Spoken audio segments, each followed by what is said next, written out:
dito. Ay nako. Tigilan na natin 'to si Jimmy Bondoc, walang sustansya. Pupunta tayo dito kay ano, kay Vic Rodriguez, kay Panot. Ito, isa ding ano 'to eh. Ipokrito. Ikaw na ba? At maging umaga, Joel, magandang umaga, Melo, magandang umaga sa lahat ng taga-subaybay ng inyong programa. At maraming salamat sa inyong pag-anyaya at pag-imbita sa akin ngayong umaga. Salamat po sa pagtanggap sa aming imbitasyon. Marami tayong tatanong. Simulan na natin ang pagtatanong kay Attorney Vic. Isa sa mga advokasya ninyo, transparency, accountability, peace, and security. Siguro unahin muna natin yung transparency and accountability. Meron pong issue tayo ng Confidential and Intelligence Fund. Baka tuwiran ba para sa inyo na silipin yung paggastos po ng CIF ng ating Vice Presidente? Attorney Vic? Bago ko sagutin, Joel, linawin ko lang, for transparency at dapat totoo, hindi ho ako naging hepe ng business permit and licensing office. I was just the special assistant to the chief. Para lang klaro. At yung doon sa iyong katanungan, makatarungan bang dapat silipin ang paggamit ng confidential and intelligence funds ng Office of the Vice President? Makatarungan sapagkat pera ng sambayan ng Pilipino yun. Subalit dapat pare-parehas, dapat patas. Kung sisilipin mo yung paggamit ng confidential funds ng Office of the Vice President, dapat lahat ng gumagamit silipin mo rin. Dapat daw lahat ng gumagamit silipin. Sinilip na nga, si Sara Duterte lang ang lumustay ng 125 million in 11 days. Bakit mo sisilipin yung iba kung wala namang nilalabag na COA rules? Yung ibang ahensya. Andyan na naman tayo. Damay, hanap damay. Sapagkat yun ang diwa ng tunay na transparency. Hindi pwedeng meron kang tinititigan, meron kang tinitingnan lamang. Paano nga merong tititigan at tinitignan? Alangan namang titigan din nila yung ibang ahensya kung wala namang nawawalang 125 million. Wala namang notice of disallowance mula sa COA. Siyempre, ang kanilang tititigan lang yung merong notice of disallowance sa COA. At merong mga questionableng paglustay ng pera. Yan siyempre ang kanilang titignan o tititigan. Pero, Attorney, naniniwala ba kayo na hindi lahat ng mga tanggapan ng gobyerno ay dapat bigyan ng intelligence and confidential fund? Dapat hindi bigyan, di ba? Lalo na si Sara Duterte. Dapat yung may mga law enforcement and intelligence gathering function ang bigyan ng intelligence funds. Yun, di ba? Bakit si Sara? Merong intelligence fund ang kanyang DepEd at ang kanyang OBP. Bakit nung siya mayor? Milyon-milyon, daang milyon ang kanilang mga intelligence fund.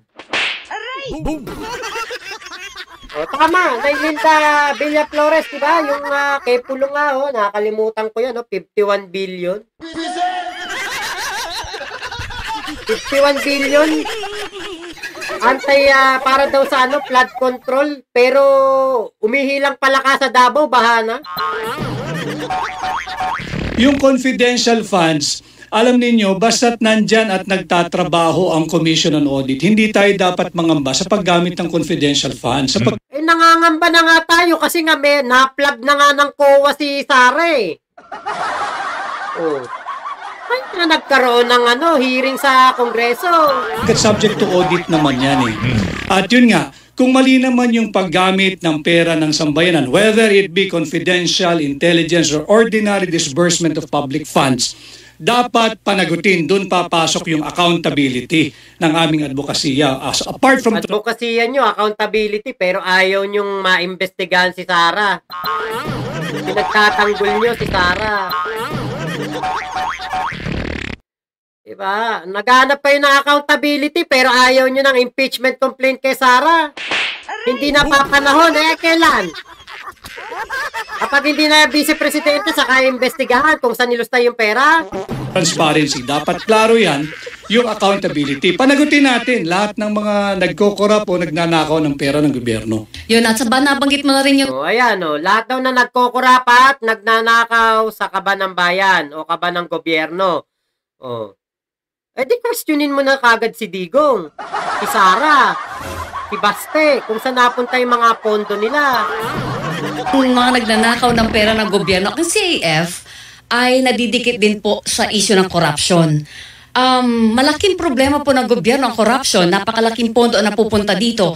Anong pwede nating gawin para patalasin ng batas para masawata o kung hindi man mabawasan ng malaki ang katiwalian po lalo na sa gobyerno? Tama yan, Weng. Malaking bahagi ho Nako, delikado si Sara dito sa sasagot ni Rodriguez. ng ating budget ay napupunta dun sa sinasabi nating pangbayad utang o debt servicing. Around 7% or maybe higher. O, kita mo?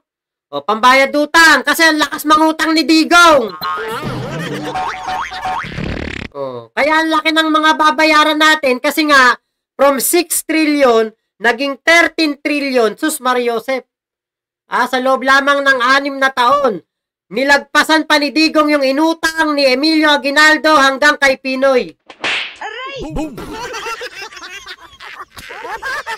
Talip na nagagamit yan sa mga pag-subsidize, sa mga pangangailangan ng mga Pilipino, ang nangyari po, pambayad utang, pambayad sa interes ng utang, ang nakukolekta na buwis ng ating gobyerno. Subalit ang masakit na katotohanan, mas malaking bahagi ang natatapon dahil sa korupsyon. At dahil dyan, bilang aplikante ninyong senador, isinusulong ko yung war on corruption bilang tunay at maisog na Unahin mo muna yung laban mo kay Digong kasi si Digong ang pinakakurakot na presidente.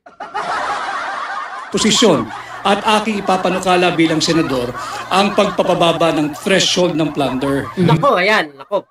Bababaan na po ang threshold ng plunder, ha. O, baka nakakalimutan ni Attorney Vic. Si Sara Duterte baka makakasuhan ng plunder yan. From 50 million to 5 million pesos or Ang plunder 50 million lang. Ang threshold. Nahanap nga natin kay Sara 125 million in 11 days. Tapol si Sara dito. even less. At pag yan ay naibalik natin, ipapanukala kung maibalik yung death penalty bilang kaparusahan sa plunder. Nako, sana naman si Sara ang kauna-unahang maisalang dyan. Kasi hindi niya naipaliwanag si Chippy McDonald, Kokoy Villamin at Mary Grace Piatos. Baka madali ng plunder at yung isusulong mo na batas na yan, si Sara ang kauna-unahang maparusahan. Dahil pagod na tayo, bata pa tayo, naririnig na natin yung korupsyon, subalit imbis na masawata, palala ng Paano nga masasawata ang korupsyon kung bulag ka? Abogado to di ba? Ito yung executive secretary at ito ang kasama ni PBBM noong panahon ng eleksyon. Medyo decente tingin ko sa kanya. Pag to nagsalita, di ba? Medyo medyo parang siya, parang kagalang-galang. Mukhang nung tauhan to ni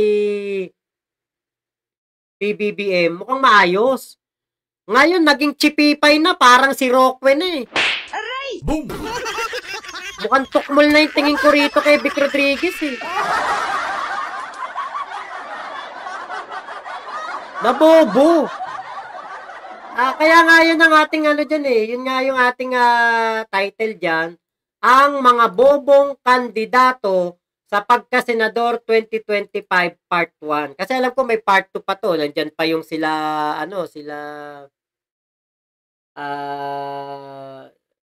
sino ba yung kumakandidato na isa pa? Yung artista, si Philip Salvador. Bobo din yun. Maraming kumakandidatong bobo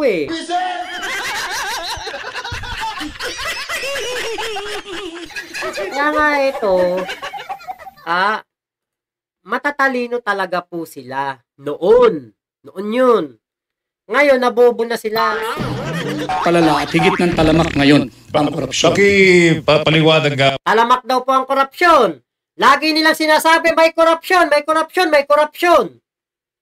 At wala yatang nagdedemanda sa Sandigan Bayan o sa Ombudsman.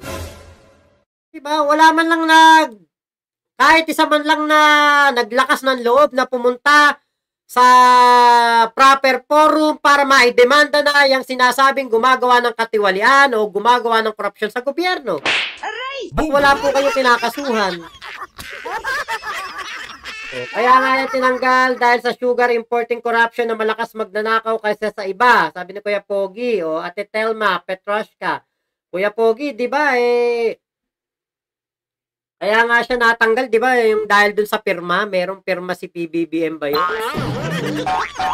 Po, Attorney Vic, bakit 5 milyon? Bakit? Why that figure? Because it can even be 1 million, Joel. Sa totoo lang, dapat piso lang yan. Yan threshold. Bakit? Kahit piso lang nakawin mo sa gobyerno, pag nanakaw na yun. Diba? Ang sabi nga, hindi ko lang alam kung sabi to na, basta naalaman ko lang to sa mga medyo mga relihiyoso. Kaya magnakaw ka ng isang tinapay o magnakaw ka ng 10 tinapay, walang pinagkaiba yun pag nanakaw pa rin yun. Bakit bababa pa sa 5 milyon? Gawin na lang piso. Kaya magnakaw ka ng piso, kaya magnakaw ka ng 1 milyon, pag nanakaw pa rin yun. Di lalo pa kay Digong, may 5 billion sa bangko.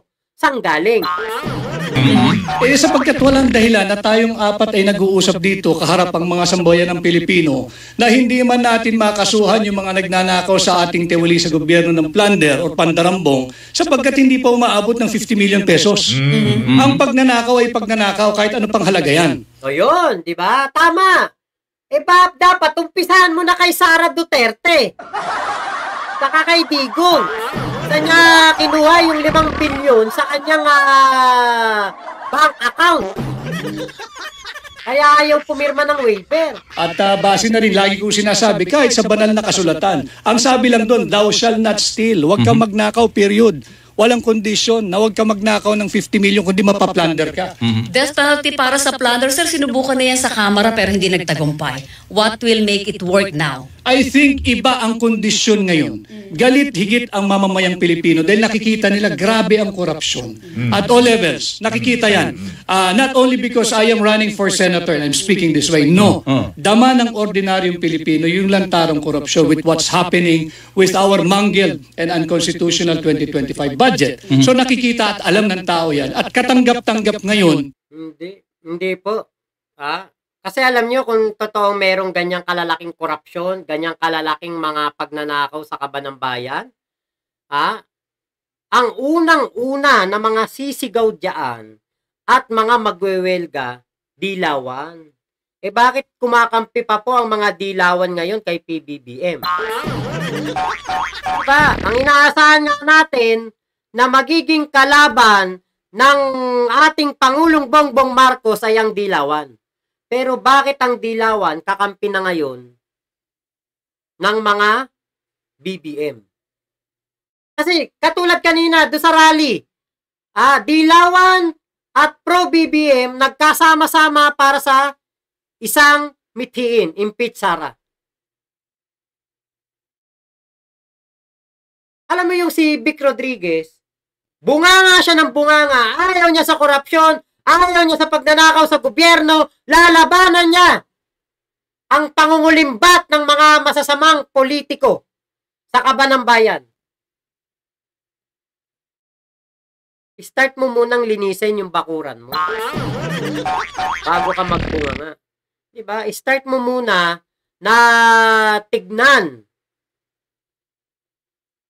kung dyan ba sa mga pinagtatanggol mo't mga kinakampihan mo ngayon, hindi ba sila gumawa ng korupsyon? Pogi, yes sir, at nag-appoint pa ng kanyang mga kamag-anak. Nasusulat ang mapagkakatiwalaan sa maliit na halaga at mapagkakatiwalaan sa malaking halaga. Tuwan-tuwa si Kuya Joffrey. Boss Mac, yung confidential fund sa Davao katumbas ng Confi Fund ng 7 city. Tama. Naibalik yung kaparusahang bitay sa plunder. At hindi rin anti-poor ang aking panukalang ito sapagkat wala naman nagnakaw sa gobyerno na mahirap. Meron ako. Diba? Wala daw nagnakaw sa gobyerno na mahirap. Mga mayayaman na. Digong. Si Digong, ba't nagkaroon ng 5 bilyon yun sa bank account? Pero ako, naalala ni... kahit kwentahin natin yung 6 na taon niyang sahod, sa pagka-presidente, Kahit isama mo pa lahat ng sinahod niya sa pagiging mayor ng Davao City, pagiging piskal niya, pagiging kongresista niya, hindi aabot ng 5 bilyon. Parang Melo tsaka ni Rowena ito, merong insidente noong nakalipas na administrasyon Duterte. Merong issue tungkol sa pagnanakaw ng pera ng bayan. Tapos parang ginawa yatang 49 point. Yes. Tatanda mo yung Binawasan para ng 1,000 hindi umabot para doon sa plunder umabot ng 50 threshold, di ba? million. Attorney Yung Vince? sa kaso nun sa immigration. Sa immigration, di ba? Oo. So, good thing, merong ganitong klase ng panukala. Kaya lang magdidebate tayo doon sa figures. Sinasabi ko, threshold na 5 5 million. million di ba? Sir, baka magkaubusan ng tao sa gobyerno. Could be lower. Okay, Baka magkaubusan ng tao sa gobyerno pag So, ginawa mo 1 million. Hindi ba't mabuti yun? So, we Filipinos, ordinary folks can get a reprieve from the daily occurrence of corruption. Like the 1.4 billion pesos daily being used apparently for flood control funds. Nasaan yun? Ayun. Okay, babalikan natin yan. Baka O yung flood control funds, binabato niya. Diba? Yun nga flood control project ni ni Digong. Hindi niya tinutukan ng flood control program. Wala siyang naging epektibong flood control project. Kaya ngayon, kapag umulan sa Maynila, baha. Oy, Kuya Road Sector, shoutout kayo magandang gabi. mahaba-habang usapan pa yan. Dahil dalawang topic ang na-touch mo dyan, corruption at pati yung pagbabalik ng death penalty. Yes. Pero attorney, meron tayong problema, maliban sa problema natin sa mga corrupt, merong nanliligalig sa atin Hindi naman Pilipino ito mga Chinese ito. Hanggang ngayon, nandiyan pa rin sila. Yung monster ship, para ba sa Naku pro-China to ikatatahimik at ikapapalagay ng loob natin. Kasi peace and stability pinag-usapan natin. Ano pwede natin gawin dyan? Kulang pa ba ang batas? Kasi may 2 batas tayo. Maritime Zones Act. Meron tayong Archipelagic Sea Lanes Act. Yung Maritime Act na yun, si Trillanes po ang may gawa nun. Bagong-bago itong mga batas na ito, pero mukhang hindi pinapansin ng China at nandyan sila ngayon. Ano ba pwede nyo pang idagdag dyan pag kayo nahalal na senador? Unang-una, kailangan klaro sa atin na ang pangunahing arkitekto ng ating foreign policy ay ang Pangulo ng Republika ng Pilipinas. Subalit bilang senador, maaari naman nating gabayan kung sino man ang Pangulo at magiging Pangulo na kinakailangan we have to be more diplomatic in trying to ease the tension there in the South China Sea. We have to help diffuse Dadaan mo sa diplomasya sinasaktan ka na nga, diplomasya pa din. and de-escalate the tension. Hindi pa ba natin ginagawa ngayon yun? Hindi tayo pwedeng sumunod, Melo, doon sa itinutulak na interes. Hindi interes ng Pilipino to Interes ito ng ating banyagang alyado yung Patay. Sabi niya pro-China to binanatan ng Amerika. American interest. And we cannot follow their interest. It is not Hindi naman natin, di ba, wala namang interes ang Amerika dito Ang pinaglalaban ng ating Pangulo, yung ating soberenya. Buti sana kung estado tayo ng Amerika, hindi naman. in our interest to go to war with China. I am not acquitting China of their many wrongdoings. Marami silang mali. Subalit, ang choice mo lang, pagka ganyang usapin, dalawa. Kaya mong makipagdigma o makipag-usap tayo. Kita nyo, kaya mong makipagdigma hanggang makipag-usap. Pro-China kasi ito kaya ganyan ang sagot niya, babanatan niya Amerika. Pero sa totoo lang, si PBBM, buti na nga lang talaga si PBBM, kinatigasan itong kanyang foreign policy at itong paglaban sa China para hindi maangkin ng China ang West Philippine Sea. Kung kay Digong yan, wala. Kung kay Digong yan, hayaan lang niya yan. Baka pati Scarborough Shoal, yung Panatag Shoal, baka pati Pag-asa Island, baka nga pati Palawan sa Chekwa na yan kung si Digo nga presidente pa rin, o si Sara naging presidente, ngayong nung nakaraang 2022 election, baka Palawan, China na yan. And let's be real. Hindi natin kayang digmaan at hindi natin interes yan. Hindi naman tayo tigmaan di ba? Hindi naman tayo papasok diyan. Ang mga Chekwa lang naman ang agresibo. Diba? Actually, nagkakaroon naman po ng mga negosasyon between China and Philippines. Kaya lang, laging ipapasok ng mga DDFs ang naratibo ng Amerika na kaya daw yun ginagawa ng ating Pangulo dahil sa Amerika. Ay nako, masakit sa brain ng mga sinasabi. O nga po na Ate Flor Benavides. O Ate Pia, wag ka na bik. Yung buhok mo mataas na, kakabanat mo kay PBBM. Dapat bilang ni Garcia sa Luisans candidate kasama si Nati Bulok, Bondok at Marco Lecta. Mark Anthony Balino, tapos isisi kay PBBM samantalang sila ang natapos yung termino, wala naman nangyari. Puro sila 20 pesos na bigas, yung 7 pesos na bigas di naman natupad.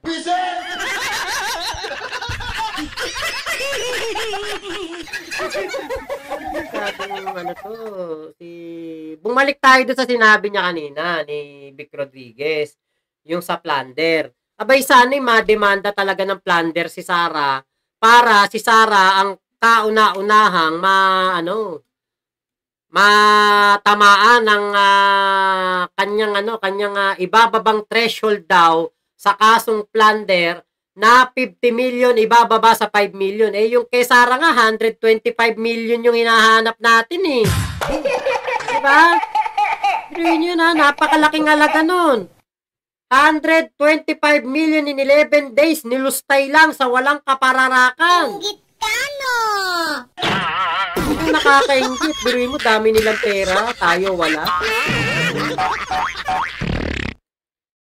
Kaya nako, eto po, sila po yung mga bobong kandidato sa pagkasenador sa 2025. Pasensya na po kayo sa title ko, pasensya na po kayo sa mga salitang binitiwan ko sa mga kakandidato na ito na senador, pero yun po ang aking opinyon dahil maaring sa panahon ng kanilang mga buhay sila'y nagkaroon ng pagkakataon na maging matalino.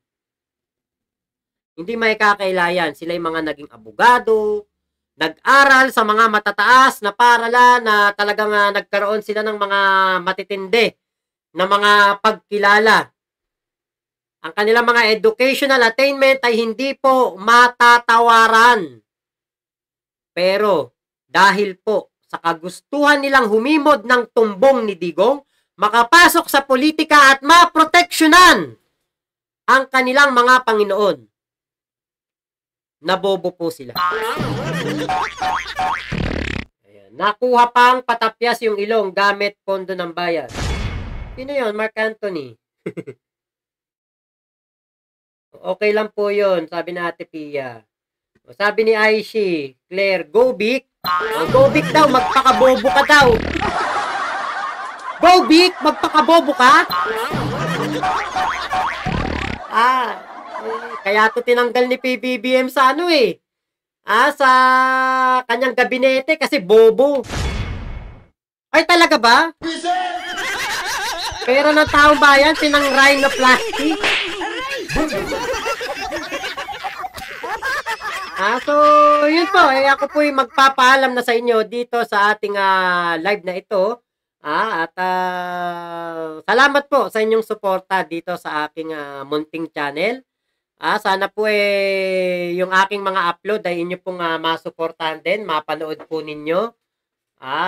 Next week, alam ko, meron na pong Quadcom. Diyan tayo babawi sa Quadcom hearing dahil diyan malakas ang ating channel pag may Quadcom na. So, sana bumalik ang ating algorithm diyan. So, ako po yung magpapaalam na sa inyo. Ingat po kayo.